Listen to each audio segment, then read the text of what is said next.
Hello, everyone. Welcome to the sixth episode of the Lightbox Cafe podcast. I'm your host, Griffin Station, and today we'll be discussing The Last of Us 2 delay, new info from Death Stranding, that Fallout 76 subscription service, some Overwatch 2 leaks, and D&D leaving Star Wars. But before I get into all of that, let me introduce you to my wonderful co-host, Kindred T. How are you doing? How has your last week been?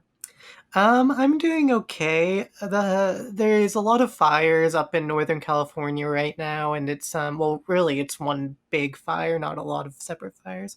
Um, and it's really put my life with my personal life on hold because the show that I'm working on is has stopped all rehearsals for this past week, which has been very disruptive.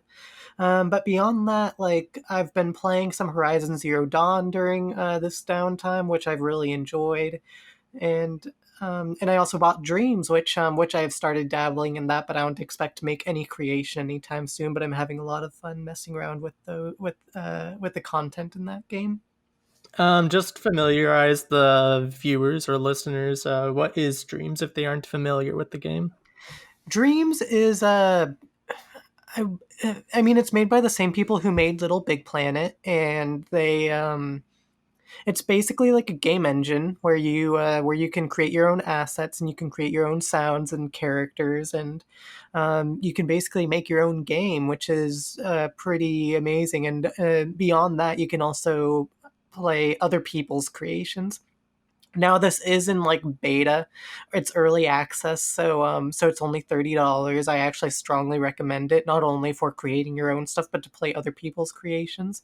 And once it goes into full release, anybody who bought the pre-release or the early access will be able to get it for will just have it, even though they only paid $30 for it.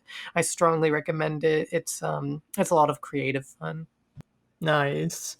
Well, I actually haven't really been able to play too many games. I did get to play some Guilty Gear Xrd Rev 2 over the last couple of days, which has been pretty fun. That will be edited and up on the channel sometime this week. And I honestly have just been really busy with my play that I'm working on. We've been in tech and we have preview tonight and then after we open tomorrow. So it's just been really hectic. I haven't had a day off in over a week now. So that has basically been my life, but ultimately it's been pretty fun. I do have to mention that we do not have our co-hosts Revel with Pio and Fourth Guardian Juan on here this week. They are busy, and hopefully they'll be back next week. So yes, this week it is just Kindred T and I, but we are going to make the most of it. We did also have to shuffle around some topics so we could get a full group discussion on some topics that we wanted everyone to discuss on. So, starting with our first topic, The Last of Us 2 was delayed a whole 3 months to May 29th, 2020. We are also getting a delay with Watch Dogs Legion, Rainbow Six Quarantine, and Gods and Monsters. How do you take this news? I'm personally fine with delays, as it usually means we get a better product in the end. However, this does bring up the issue of the release date. It's now competing with a game like the Avengers game, which is releasing in the same month. And we also have like Final Fantasy VII Remake coming out a bit earlier than that, and so on. So, what do you take of this delay? Well, for Last of Us, at the very least, I'm actually happy that they delayed it because it gives us a better product in the end. As much as I'm really looking forward to playing that game and experiencing Ellie's and Joel's story, I'm glad that they delayed it. My one issue with it is that like it was 3 weeks ago they or something like that where they announced the February release date, and I understand that things come up and that they realize that they needed more time to polish, which is perfectly understandable. But it's just like uh, 3 weeks. Like if they just waited 3 weeks to announce it, they could have realized and pushed back the release date. But I mean, like overall, I think fans have been taking it very well. I'm just happy that the game is being made. In terms of all the other games being delayed, I'm again sort of same sentiment. I'm glad that games are being delayed for better polish, better quality products in the end. I was really looking forward to Gods and Monsters, but really we didn't see anything about that game. So it's like I don't know how far into production it was. So it's probably for the best that that game got delayed.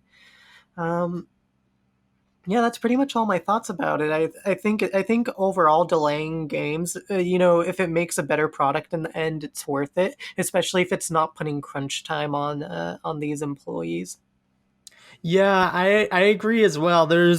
I mean, a lot of games, especially this generation, have been delayed, and it's a complaint a lot of people have been having. Why are games delayed? They just shouldn't announce release dates. And I mean, I do think it's a little unfortunate that The Last of Us 2 just had its release date announced, and then after they delayed it afterwards. Um, this is probably the reason why most developers wait to announce release dates, just because like we didn't get a Death Stranding release date until earlier this year, and it makes sense because they want to release the game when it's ready, and I feel as though there's other game companies which I'm not going to name, but that just announce release dates. They don't move them. They just release the game then, and then after the game comes out and it's super buggy and it's not a finished product. And I feel as though right now, like especially like first party developers are doing this really doing this really well in terms of being able to take know when their game needs to be released and assess their situation, and realize, okay, we just need the time to fully develop this game, make a fully finished product. Because I mean, there are patches nowadays, but like there are people that might not be able to patch their game. And so I feel as though releasing a fully finished product should be the end result. Like if you have to wait an extra 3 months, it's fine. I don't think it's a problem per se. I do think as though there are, I don't want to like generalize, but it's usually younger audiences who complain about delays more so than older audiences. But I mean, life, I feel personally, moves a lot quicker once you reach adulthood and once you like, I don't know, get into the groove of either college or work or what have you. When you're in like high school, middle school, even elementary school, um, yeah, your schedule like is so predetermined. You don't have any control over it to the point where it just moves so slowly. And once you gain control of that schedule, your life just moves so quickly. And so personally, delays like 3 month delay doesn't really affect me. It was like a year or 2 year delay that would be a bit rough. But a 3 month delay is like nothing. It's just going to blow by really quickly for me, I feel. And I'd be so busy in February anyways. So I agree. Like, same with me. Like February all the way through early May is gonna be like my busiest time. Because it's the first show I'm head managing. So like having it actually delayed till like the end of May is actually sort of a blessing for me because that means it's going to be summer and like I'll be working somewhere. I don't know where, but I definitely need to be working somewhere. And but like beyond that, like I won't be as busy as I am during the school year, which is exciting. hmm. Well, I'll still unfortunately be in school. I have about 2 more weeks, and one of those weeks will be finals. So I'll be on the end of my school year, but I'll basically be out almost ready for summer. This was also the release date I was actually expecting for The Last of Us 2. Before they announced it, I was thinking it would be summer. But after they announced February, and then after I'm like, okay, it's going to release in February. But yeah, so this was what I was expecting. This was before we got the official release date, so I wasn't so.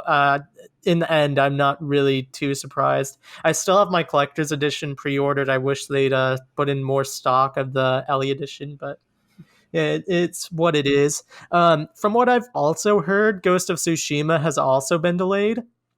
But for this game, it looks to be releasing right around the PlayStation 5. Yes, it hasn't actually been there hasn't been a release date announced, but it seems as though the release date, whatever they internally had, has been delayed, and it's looking to be delayed to like holiday season of 2020.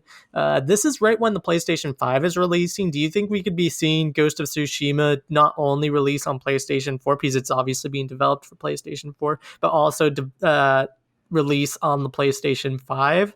Or do you think they could go like oh, what's the game called? I'm blanking. It's by the creators of like Shadow of the Colossus and Ico.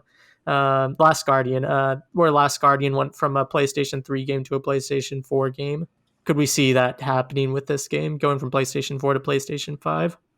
It's I wouldn't be surprised if something like that happened, but at the same, because we've only seen like I think one showing of the game. Correct me if I'm wrong.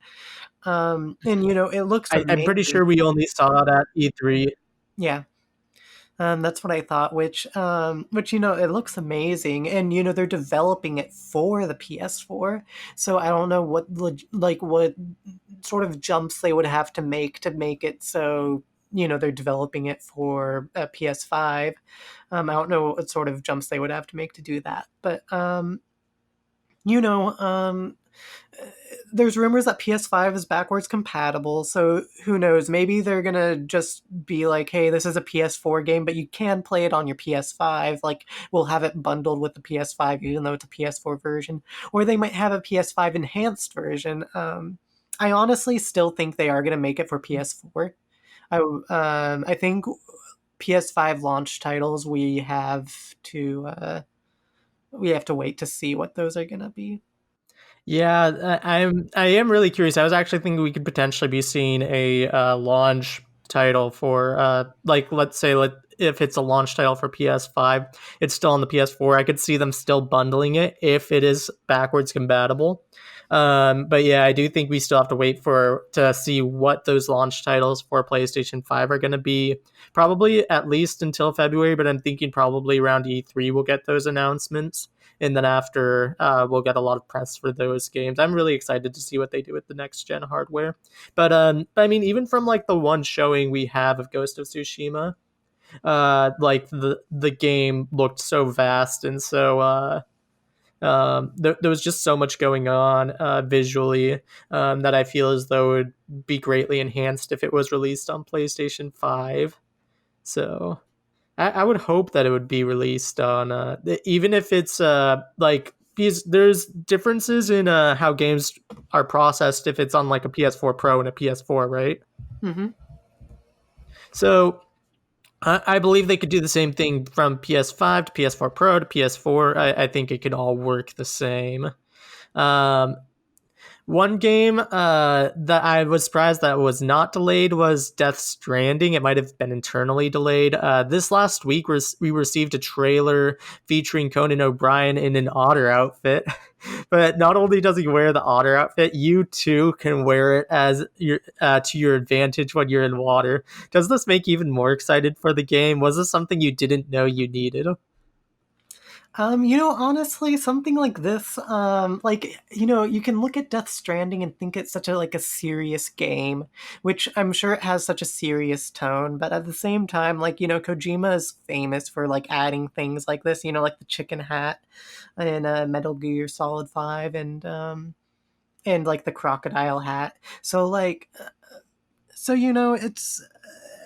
I'm actually very excited, especially because it does enhance your gameplay. It makes you able to cross rivers a lot easier.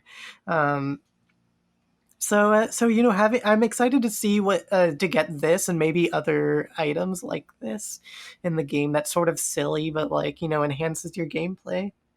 Yeah, it just looks super fun, and I'm really excited to actually use this in the game. It's just like Norman Reedus cosplaying as an otter. Like that just sounds so funny. And then after like even like I wasn't expecting Conan O'Brien to be in this game because it's like why is Conan O'Brien in this game? And after we see him, like it's not only him, but after he's in an otter outfit, and it's just like only Kojima would think like, oh, you know what should this game should have Conan O'Brien, and you know what an additional thing we should add on top of Conan O'Brien, him wearing an otter outfit. I guess perhaps like they had the otter outfit like in the game for Norman Reedus to wear, or for Sam Bridges to wear, and they were like, "How do we make this? How do we implement this into the game story to make it seem natural?" And after they're like, "Well, we could use like a talk show host or something," and after brought in Conan, I don't know, but it was it's really creative. I'll say that, and it's really fun. So I'm really looking forward to using that. We also got news directly from Kojima Productions stating that we would be getting an early 2020 release for Death Stranding on PC, although this has now been sort of conflicted with other news by the people that are going to be actually bringing it to PC, which they said summer of 2020. Um, so I don't know. Maybe it's like June of 2020, May of 2020. I don't know. That would I guess that would still be in the first half of 2020, which would be early. I don't know. We'll have to see when they give us an official release date. But this is the first time PlayStation has allowed one of their exclusives to release on another platform. Correct? Like I can't think of any other time that we've gotten a. Well, I know, like, Detroit Become Human, I believe, jumped platforms. If I recall that correctly. So I know there's been some precedent for it in the past, but yeah, it is a little surprising because Sony, completely funded this game for Kojima. But at the same time, Kojima very early on said he would like this game to be on PC, so I'm sure it's something that he worked out with Sony very early on. Probably a like timed exclusive, which it is. Yeah. Yeah, it definitely is. And like I feel like the main thing people are going to want to go into this for is the story. There's also like as much as people say PC master race and I have a really good PC as well that I game on, there's just not as big of a game like a fan base or like built-in base for like story like games like this on PC. You mostly see games like this, like Death Stranding. I mean, like a AAA game like this on a console, and so the people that are going to be buying this will be probably buying it on console, and then after, and people that want to experience the story will want to get it as soon as possible, so they'll want to get it on because they won't probably want to be spoiled and such, so they'll want to get it on PS4. I do think as though people that want to wait, want to maybe like max out their settings if they can on their PC, will wait to play it on PC or maybe get it on PS4, then relive it on PC. Um, and I did look it up. Detroit Become Human is was also released on PC at a later date after it initially launched on PS4. I just do want to like drive this comparison really quickly. We have seen this happen on like Xbox with like Halo games and such, where it would release on their current console, whichever console they were on at the time, and then after it would jump to PC as well because it's a Microsoft product for Yeah, the most part, Steam and PC. So it makes sense in terms of Microsoft jumping from their console to another one of their products. But it is I am glad because I mean I think Sony is going more so of you know what, we want gamers to play games with one another. So if that means we have to let people play on other consoles, then so be it. Which I think is overall really healthy for the gaming community. Um, I feel as though if this, I feel as though recently PlayStation has been opening up more because the other gaming producers have been more open in the past than Sony in terms of like crossplay and stuff. So I think this is just going more towards like an open market for gamers, which is really nice. You don't have to be pigeonholed into one specific section. yeah, Um, in more Death Stranding news, we also have a launch trailer for the game edited by Kojima himself. What are your thoughts on this? I found it really interesting, the amount of focus Mads Mikkelsen got at the beginning of the trailer. Um, I know you said you didn't want to watch it. You watched it the first time when you were half asleep, and then after you yeah. didn't want to. You didn't want to spoil Yeah. yourself too much, but from what you remember, what did you think? Well, first impressions, I honestly think the Mads Mikkelsen portion at the beginning of the trailer is going to be the beginning of the game. I think we're going to be playing as him, learning the controls, and then afterwards, all the other stuff in the trailer, it's very story focused. A lot of interesting things, between Sam and Fragile, and Sam and Emil, uh, and Higgs' whole character, and the brief shot we saw of Sam and Cliff finally interacting in some way. It looked like they were fighting. So a lot of interesting stuff I don't really want to dive too deep into because we're only like a week from release now, and I want to try to go into it as blind as possible. But a lot of cool snippets that we saw in this trailer. Yeah, this trailer was really great in terms of I feel like it was the most straightforward in terms of the story aspect. It really fleshed out not only it fleshed out a bunch of characters, their motivations, um, the reason why certain characters are doing what.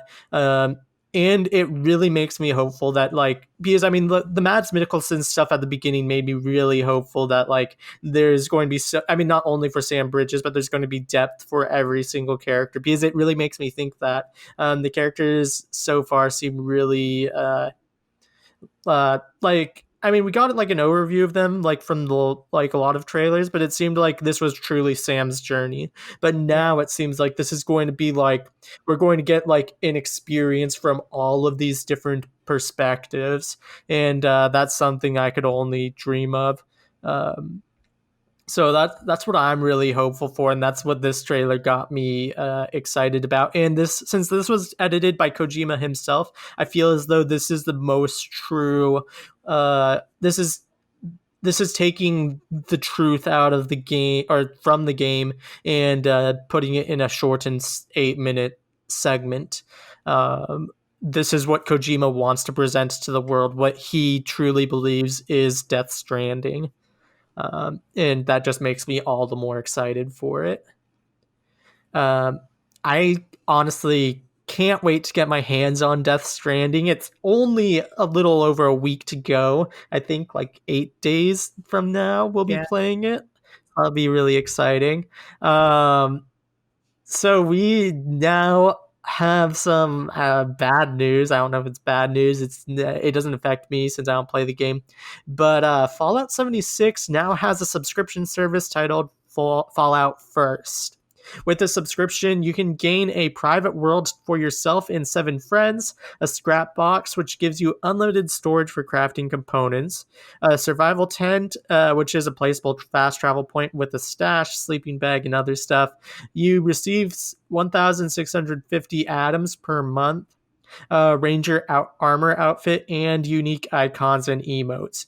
You can keep the outfit, icons, and emotes even after your subscription expires. The 1 month subscription is $12.99, while the 12-month subscription is $99.99. There's a lot to unpack here. Kindred, what are your initial thoughts from hearing all of this?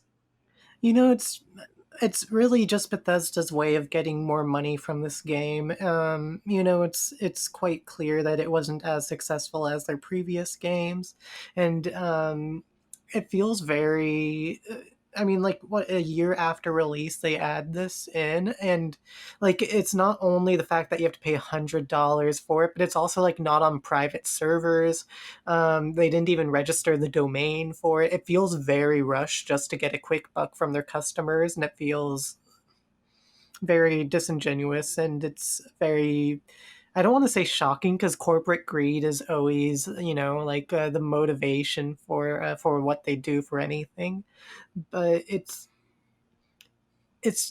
I don't like, I feel like they're just driving their name down just to get every last penny they can get, which feels very negative to me. And for a game, if they decide to make Elder Scrolls 6, I know that's in development, I'm like, am I going to support them because of all this bad business practices they've been doing recently? I don't want to support that, so why should I support their next game?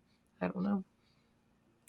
Well, it really depends on how they implement their features in the next game. From my understanding, Fallout 76 just didn't have the content there to be a full game. It just wasn't a complete game, um, like in comparison to the other Fallout games. And so, like, I would feel like this content that they're having right here should have been in the base game. Like, let's say, have like the armor outfit icons and emotes as like a pre-order bonus, whatever. And then after not charge people $100 a year or $12.99 a month because they already bought the game for $60. Like, Yeah. it's like super baffling to me. Like, sure, you get like your own private server, but I feel like that should have been implemented in the game at launch. I don't know. That sounds like a no brainer. You want like your own private server. Like other games do private servers for free. I don't understand why you have to pay for your own private stuff like server. I can understand like having like an unlimited storage. Like that would be like maybe like a not DLC but a microtransaction. But it's just like really like Bethesda. What are you doing? Like it's I mean, the thing is when it comes to like supporting like future endeavors, like as long as they make a full quality game and don't do stuff like this in an Elder Scrolls 6, then I'm fine with supporting that specific game, but I'm not definitely not getting Fallout 76 now. My favorite Fallout was New Vegas. I spent so much time in that game. That was a full-fledged game. It didn't even have online, I don't think. It didn't have online, right? I don't think so. If it did, it was Yeah. very limited. Yeah. So Fallout New Vegas was great. So like it's not like me just hating on the Fallout franchise. I like Fallout. So it's just like I don't want to support a game like this. Like why should I if they're just gonna nickel and dime you for every little thing? Like you have to buy the game, then you have to get the subscription service to like have I guess like even a potential amount of fun. And it's just like I don't understand this. Also, you with the servers thing, uh, you and seven friends can be in a single private server. But if like let's say the host or the person that created the server, the person with the subscription, because not everyone in the server has to have the subscription, so only one person has to have the subscription that's in that private server. But let's say if that person logs out, then the rest of them are kicked out. At least one person with the subscription has to be online for the server to function, otherwise everyone gets kicked out. Well, And I'm just like, if somebody has the server, then just and if they've invited people, let them use it. Like I don't understand that. It's just frustrating. Um, but I mean, I guess we'll see how it does. I don't think it's going to be super successful for them. I'm really skeptical of this business decision. I definitely think it's bad PR. I don't think it's bad PR as Blizzard though. And speaking of Blizzard, we just got more leaks ahead of BlizzCon, which features a new map for Overwatch 2, one that takes place in Toronto. And with all this new information about Overwatch 2, are you excited to see what comes out of BlizzCon for the upcoming title? I'm sort of curious to see how BlizzCon goes because I don't think it's going to go extremely great. agreed. I feel like BlizzCon, like it will really test to see like how much public perception has changed about Blizzard. Like, I very much don't want to support Blizzard as long as they keep enforcing these policies that really they seem like it seems like they're hill to die on. That they don't really want to budge on it. They're like, okay, we'll reduce the ban sentence and like give the money, but like we're still gonna punish you for it. It's like I don't know. It feels very Well, anyways, I'm not going to continue talking about that. But for Overwatch 2 and specifically, I'm interested to see what they do with it. But in terms of actually supporting it, I don't know if I'll do that. But I am interested to see, like, if the rumored, like, story mode or PvE mode, rather, what changes. Is it going to be a full $60 game, or is it going to be free to play, or a general update to Overwatch if you already own it?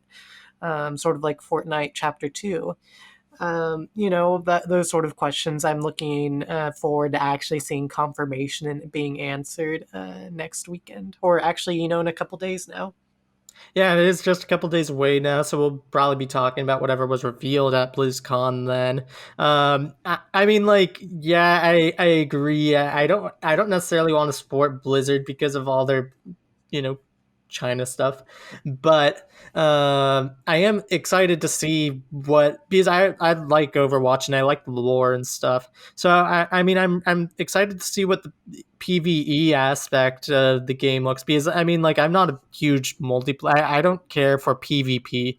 What my big I really like PVE. I like people coming together to fight other enemies. People prefer fighting against, actual players because they're more skilled, because they can actually adapt in real time rather than a computer crunching numbers and figuring out, predicting what's going to happen and choosing a particular fighting style. It's just easier to beat a computer that way, whereas a player is more unpredictable. So that's why I think a lot of people like PvP. I'm just a huge fan of cooperation through games, though. That's why I'm a big fan of game modes like zombies, because zombies is a lot of cooperation. It's a full on PvE mode. So that's my type of play style. Even though I play a lot of fighting games, it does. I do feel as though I do prefer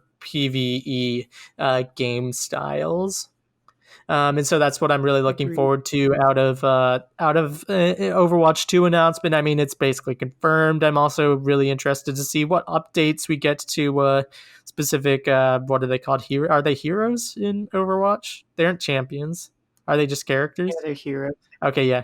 Yeah. I'm looking forward to see if we get any updates to heroes. I mean, of course, we've had reworks in the past in Overwatch, but I think we're going to see some overhauls overall with these characters. So I'm excited to see what they do with this. Although I am still being, like, cautious about getting too close to Overwatch because of all of Blizzard's stuff in the last, like, of it has it just been a couple weeks, a month?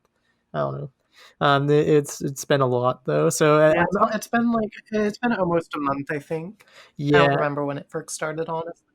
yeah. So I mean, hopefully they'll do something within the next at BlizzCon. I would hope to rectify their whole thing. I don't think they will, because China is such a big sponsor for them.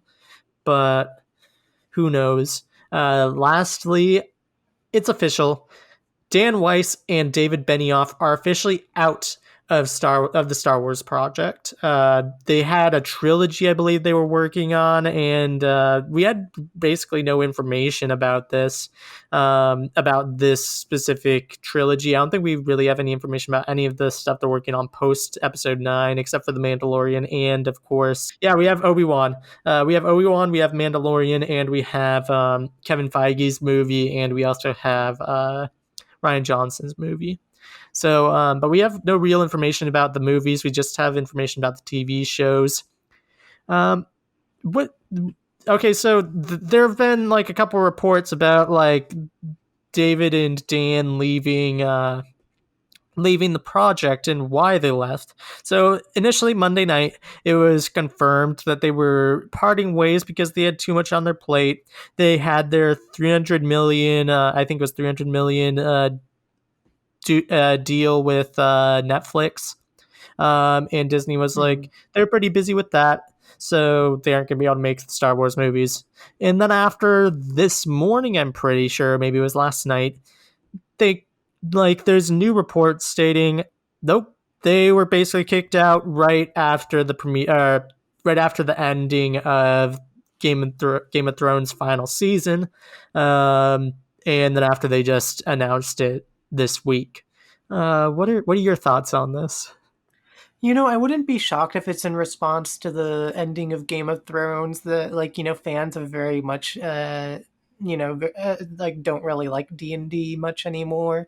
I think, I mean, for obvious reasons, the writing in the final season is very lackluster, especially compared to, like especially like Game of Thrones seasons 1 through like 4, and then like 5 and 6 a little bit after 7. Okay, but like.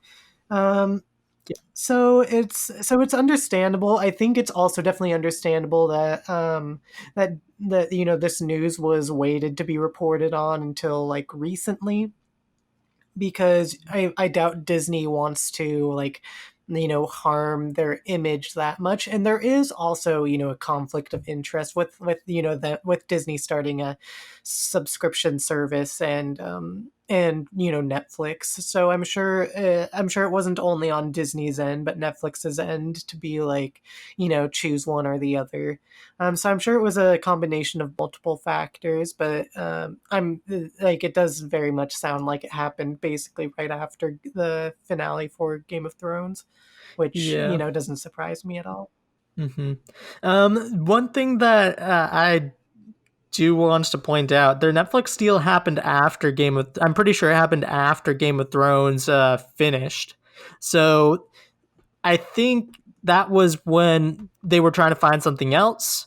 I think they already knew they were out by the time Game of Thrones ended, and then after, or by the time Game of Thrones ended, they got word, okay, you're out of Star Wars. And after they got this deal with Netflix, and then after they just didn't announce anything because, well, one, I mean, we have Rise of Skywalker coming out this year. They don't want any like potential bad press for Rise of Skywalker. So they don't want to be like, yo, we're kicking out these two directors, so we don't know where our future is going to go. We did also get the new news about Kevin Feige. Do you think that Kevin Feige's taking over D&D's project, or do you think he's just making his very own project, or do you think like their project was just in like the planning stages, and then after like that's all just getting scrapped? Because I believe their movies were going to be the ones releasing in the 20 early 2020s. Yeah, I wouldn't be shocked if there's some shred of their movies that carry over into future projects, but honestly, with them being removed so early on, some concepts might stick around, but really the ultimate like end goal of the project is probably going to be vastly different compared to what they were planning. If it's even the same project. I'm sure Kevin Feige's movie, compared to what they were going to do for a trilogy, is going to be vastly different, which is probably, for the best. You don't want to hire someone to finish somebody else's work. You want to hire somebody so they can do their own work. Um, I mean, look at Solo. Yeah, I mean, I know you really like Solo. But like they reshot that movie so late into production and like changed like a lot of that film's like plot. So like I doubt they're gonna do that again. I mean, like, I, and they're so mhm. early in production, they don't need to do that again. Yeah, no, I completely agree. I think they're just going because there's no real direction right now that the Star Wars universe is taking, at least that we know of. I mean, maybe Mhm. Kathleen Kennedy knows, but or maybe she's just like, you know what, we're just gonna do what we want to do. Like, let filmmakers make what they want in the Star Wars universe, and that's cool. I don't know what the specific direction they're gonna take, but I'm interested to see where it goes. And yeah, I agree. I think Kevin Feige's just gonna make his own thing. I don't think it's gonna be uh solely like it's gonna be like related to whatever D&D we're making. I'm curious to see if Kevin Feige's movie is going to be the first movie out, because as far as I know, Ryan Johnson's movies aren't like super far into production, because I think it was going to go D&D then Ryan Johnson. So maybe they brought in Kevin Feige to do his movie, and then after they'd have some buffer time between that to get Ryan Johnson's trilogy up off the ground. I am curious to see whether or not they just shift Ryan Johnson's trilogy in place instead. Because if they put Ryan Johnson's movies into the spots that D&D's movies were at, then I don't know where Kevin Feige's movie is going to go, but it's going to be not in the next 6 years. So I am really curious to see where though all those movies end up placing out. Now to get on to like a personal level, do you like the news that they're out? Because I'm personally happy with it. I didn't think they'd do a good job with it. I think it's for the best. I think it's sort of it's a bit of karma. I mean, like I don't want to say because they did a bad job with the final season of Game of Thrones, but like if they didn't order, I mean, presumably they didn't order more episodes because they were like, we need to finish up with this project so we can start with Star Wars, and so it's sort of you know funny how like that all played out where they don't end up doing Star Wars now. And it's not funny in terms of Game of Thrones because I would have really liked a full fleshed out final two seasons instead of Mhm. what was it, 6 episodes or something like that for the final Yeah, two it was 6 seasons. episodes, yeah. Yeah, I mean, if they just added those extra 6 episodes, I feel like they could have built up to some of the things they were leading to. It didn't need to be dwindled down to that much. I feel like adding those 6 extra episodes at the very least would have helped the quality somewhat. So I think it's sort of karmic justice in that sort of sense. That's my personal take on it. But it's also sad for Game of Thrones, and I don't, because all the Game of Thrones material that like is deemed good is based on the written material by George R. R. Martin, which Mhm. tell like it says, are they even good writers? Like we can't use a previous record on Game of Thrones because they were using previously built material. They also wrote, Hmm. X-Men Okay. Origins Wolverine. So yeah, so it is probably for the best in my opinion that they you know uh that they left the project or they were kicked out of the project, whatever your take on that is. Mhm. I do think they were basically cut out of the project after Game of Thrones. I think it makes a lot of sense. I don't think I think they saw what happened with the final season of Game of Thrones, how toxic that fan base is, and how toxic the Star Wars fan base already is. And so I feel as though they wanted to avoid all of that. They wanted to avoid like this type of writers that they are, and just get them out while it's early and just refocus what their plans are for the future, because I mean they are pretty much on a, it's not like it's like an MCU type thing like an Ant-Man, like Edgar Wright leaving like right as they're about to go into production. um it's like it's well off. Like they still have a couple years before they go into production. So I feel as though this was the right time, the right move by Disney and by Lucasfilm to get them out before it was too late, and really just craft their own vision. They also aren't tied to the original trilogy any, or the I guess the Skywalker saga, because like the Skywalker saga is officially ending according to Disney. In Rise of Skywalker. So I think like this is overall a really good move on both Disney's and Lucasfilm's side. I don't think that we're going to be really missing their trilogy or whatever they were going to produce. With that said, thank you all so much for coming out and listening to this episode of the Lightbox Cafe podcast. Make sure to tune in next week to check out our next episode of the podcast, as well as other content we'll be uploading to the channel. This is your host, Griffin Station, closing the cafe. Until next time, bye. Bye.